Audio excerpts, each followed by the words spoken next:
చెప్పక్క, రేపు అయితారం యాదగిరిగుట్టకు పోదామా? సరే అక్క, నేనెందుకు రాను, తప్పకుండా వస్తా. మీ మరిది ఏమనడితే ఏమన్నా బస్ కిరాయిలు ఇచ్చేదుందా? పెద్దమ్మ, ఏంలాడకి ఎన్ని మాటలు పోతావు? ఓ పారి శ్రీశైలం పోతే కాదా? నాగిన పోవాలనే ఉంది బిడ్డ, కానీ ఛార్జీలకు కావద్దా? నీ షాపింగ్ ఈడ చేద్దామంటవేందోదినే, మంచిగా చార్మినార్ పోదాంపా.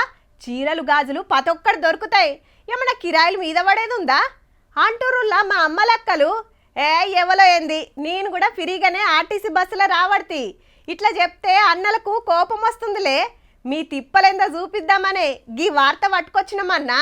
పురుషులను గౌరవించడం మన సాంప్రదాయం. మీకు కేటాయించిన సీట్లలో వారినే కూర్చొనిద్దామని ఆర్టీసీ బస్సులో రాయవలసిందే పో.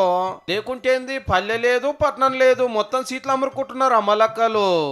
మాకు టికెట్కి రేట్లు పెంచారు, కానీ మాకు సీటు దొరకట్లే. వృద్ధాప్య వాళ్ళకు ఉన్నాయి, తర్వాత బాలింతలకు ఉన్నాయి, వికలాంగులకు ఉన్నాయి, మహిళలకు ఉన్నాయి, కానీ మగవాళ్ళకి అనేది జెంట్స్కి అనేది ఎక్కడ రాయలేదు. నేను డైలీ 110 పాస్ తీసుకొని ఎక్కుతా.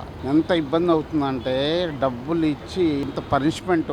సీనియర్ సిటిజన్స్ కూడా లేడీస్ చూడట్లే, లేడీస్ సీట్లు ఆక్యుపై చేసుకుంటారు, జెంట్స్ సీట్లు ఆక్యుపై చేసుకుంటున్నారు. కొందరు లేడీస్ ఇంకా కూడా వచ్చి కూర్చుంటారు ఫ్రీ అన్నప్పుడు. మగవాళ్ళకైతే చాలా ఇబ్బంది అవుతుంది. అమ్మాయిలు వచ్చి కూర్చున్నాక మాకేడ సీట్లు దొరుకుతాయి చెప్పండి? బ్యాక్ సైడ్ దాకా కూర్చుంటారు, వెనక డోర్ ముందు డోర్ బస్ ఫుల్ మొత్తం వాళ్ళే ఫుల్ఫిల్. లేడీస్ కు బస్సులు ఫ్రీ ఆయే.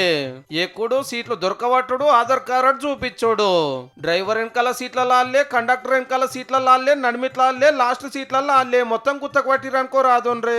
ఫ్రీ బస్సు కావడం వల్ల బ్యాచ్లు ఇంట్లో 10 ఏం చేస్తావు, కూర్చొని అలా తిరిగొద్దాం రా అని వెళ్ళే వాళ్ళు చాలా మంది ఉన్నారు. లేడీస్ డామినేషన్ ఎక్కువ ఉందండి. లేడీస్ ఉంటుంది కానీ జెంట్స్ నిలబెట్టడానికి ఇబ్బంది అవుతుందండి. అడిగినా కూడా వద్దంటున్నారు, కూర్చోవద్దంటున్నారు ఆడవాళ్ళు. సీట్లు కేటాయించిన బాగుంటుంది, కానీ కేటాయించిన కూడా వాళ్ళు ఎట్లా వాళ్ళ వచ్చి కూర్చోరు కాబట్టి కూర్చోరు. మనమేం అన్నికి వస్తలేదు, వాళ్ళు లేడీస్ వస్తారు కాబట్టి వాళ్ళకే సీట్లు కేటాయించినట్టు ఉంటుంది. మొత్తం లేడీస్ మొత్తం వెంకల వరకు కూర్చొనిపోతారు. మేము ఫుట్బాల్ కొట్టుకోవాల్సి వస్తుంది. బస్ కిరాయి లేనందుకు షాపింగ్ అని, గుళ్ళని, దావత్లని, అదని ఇదని ఇన్నోతుల కంటే ఎక్కువ తిరుగుతున్నారట.